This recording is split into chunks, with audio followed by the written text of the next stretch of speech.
প্রিয় দর্শক, আসসালামু আলাইকুম। আশা করি সবাই ভালো আছেন। আজকে আমি আপনাদেরকে দুপুরের একটি লাঞ্চের আইটেম রান্না করে দেখাবো।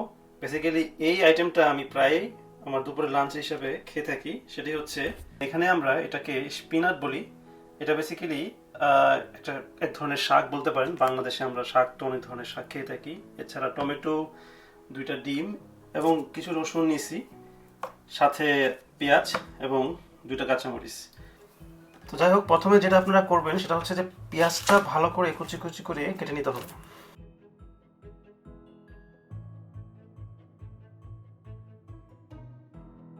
এটা শেষ।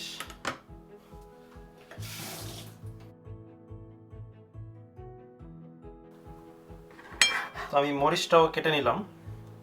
এখন আমি টমেটোটা কেটে নিচ্ছি।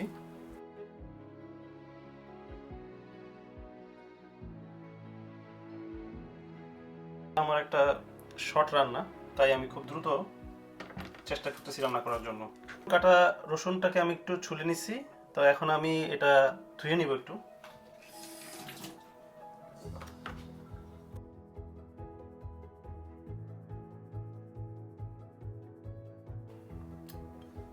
ফাইনালি আমার মোটামুটি প্রিপেয়ার শেষ। আপনাদেরকে দেখাই আমি কি কি নিছি। এখানে টমেটো আছে, এখানে আছে পেঁয়াজ, মরিচ, কাঁচামরিচ আর কিছু রসুন।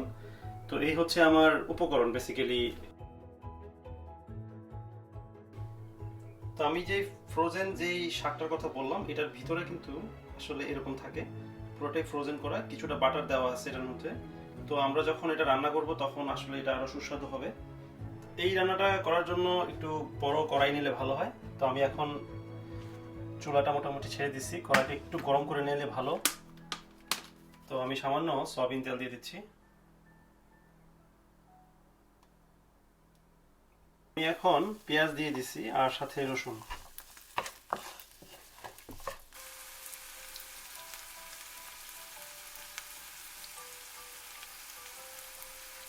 তো আমি একটু নাড়িয়ে দিচ্ছি এখন। তো পেঁয়াজটা মোটামুটি হালকা ভাজা ভাজা হয়েছে। তো আমি একটু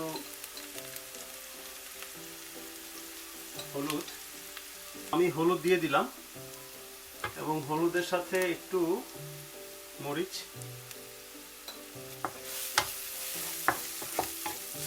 একটু নাড়িয়ে দিই। সাথে আমি হচ্ছে জিরা দিব। তো আমি এখন জিরা পাউডার দিয়ে দিলাম।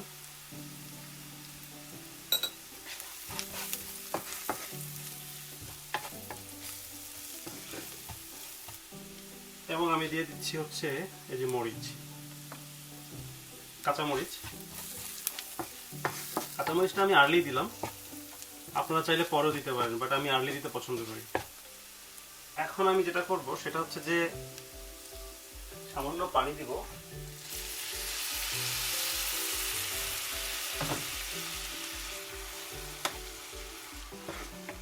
পানি দেওয়ার পরে একটু কষিয়ে নিলে ভালো হয়। তারপর আমি যেই শাকটা রয়েছে সেই শাকটা আমি দিয়ে দিব।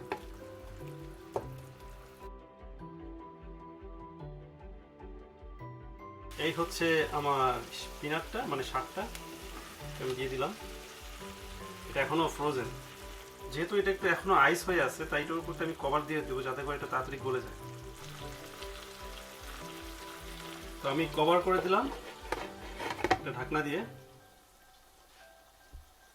এখন আমি কিছুক্ষণ 5 মিনিটের মতো ঢেকে রাখবো, যাতে করে যে ফ্রোজেন যে শাকটা আছে এটা গলে যাবে। কিন্তু আপনাকে অবশ্যই খেয়াল রাখতে হবে যেন টেম্পারেচারটা একটু কম থাকে। ঢাকনা দিয়ে রাখছিলাম। তো এখন আমি এটা ওপেন করে দিব, দেখি কি অবস্থা। দেখতে পাচ্ছেন যে অলরেডি এই যে শাকটা আছে এটা গলা শুরু করছে। তবে আমি বরাবরের মতোই লবণ দিতে ভুলে যাই, তাই আমি একটু লবণ দিয়ে নিচ্ছি পরিমাণ মতো।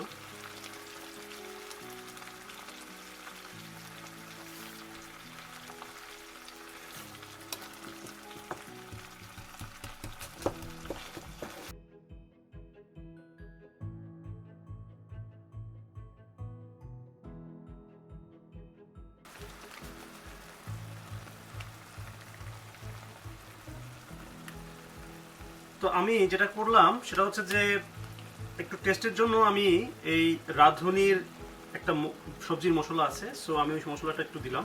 এটা জাস্ট নিজের টেস্টের জন্য, আপনারা না দিলেও পারেন।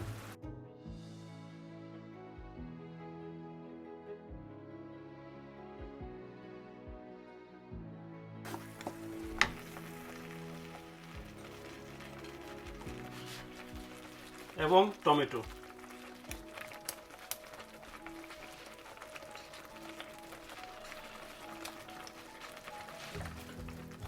একটু নেড়ে দেন। একটু নেড়ে দেওয়ার পরে আবার যে দেখেন এখন পুরো যেই সবজিটা আছে সেটা কিন্তু, যেই শাকটা সেটা কিন্তু পুরোপুরি গলে গেছে। তো এখন যেটা করতে হবে সেটা হচ্ছে এই যে আমি একটু হালকা কষিয়ে নিচ্ছি আবার, তারপরে আমি কি করব, ঢেকে দিব এবং আঁচটা বেরিয়ে দিলাম। তো দর্শক আমি এখন ওপেন করে দিলাম ঢাকনাটা, দেখুন কি অবস্থা। তো আমি দেখতেছি যে মোটামুটি পানি একটু শুকিয়ে আসছে। তো আমি এখন একটু নেড়ে দিব।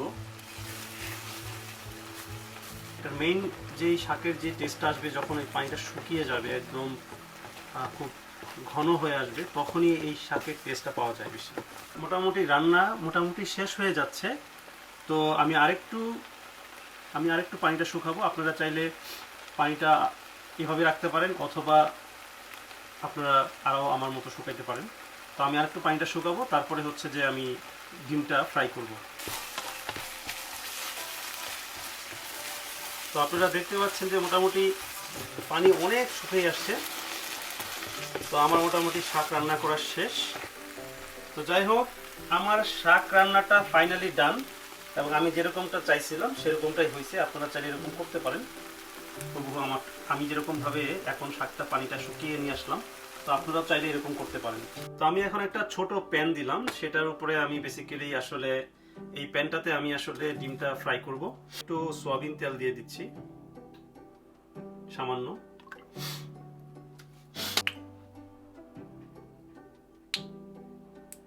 আমি এখন ডিমটা দিয়ে দিলাম।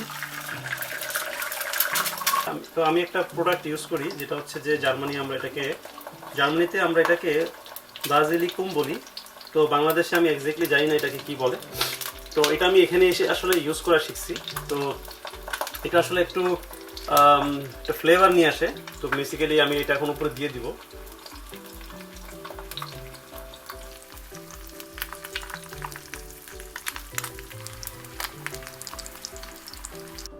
প্রিয় দর্শক, এই হচ্ছে আমার ফাইনাল প্রিপারেশন। দেখতে পাচ্ছেন আমার সবজি এবং ডিম রেডি। তো আমি এখন জাস্ট ফাইনালি আমার একটা পছন্দের একটা ব্রেড অ্যাড করতে যাচ্ছি। তো এই হচ্ছে আমার ব্রেডটা। তো আপনারা চাইলে এরকম একটা ডিশ বাসায় তৈরি করতে পারেন, যে আমি কিভাবে দুপুরে খাবার তৈরি করে থাকি খুব অল্প সময়ে, আপনারাও চাইলে তৈরি করতে পারেন। তো এটা হচ্ছে আমার ফাইনাল লুক আমার আজকে দুপুরের লাঞ্চে। স্পিনাট শাক, সাথে হচ্ছে এগ ফ্রাই এবং একটা ব্রেড। তো আপনারা ব্লগটি কেমন লাগলো জানাবেন কমেন্টস বক্সে, এবং ব্লগটি ভালো লাগলে লাইক কমেন্টস শেয়ার করবেন এবং সাবস্ক্রাইব করে চ্যানেলটিকে সাপোর্ট করবেন। সবাই ভালো থাকবেন, সুস্থ থাকবেন। আল্লাহ হাফেজ।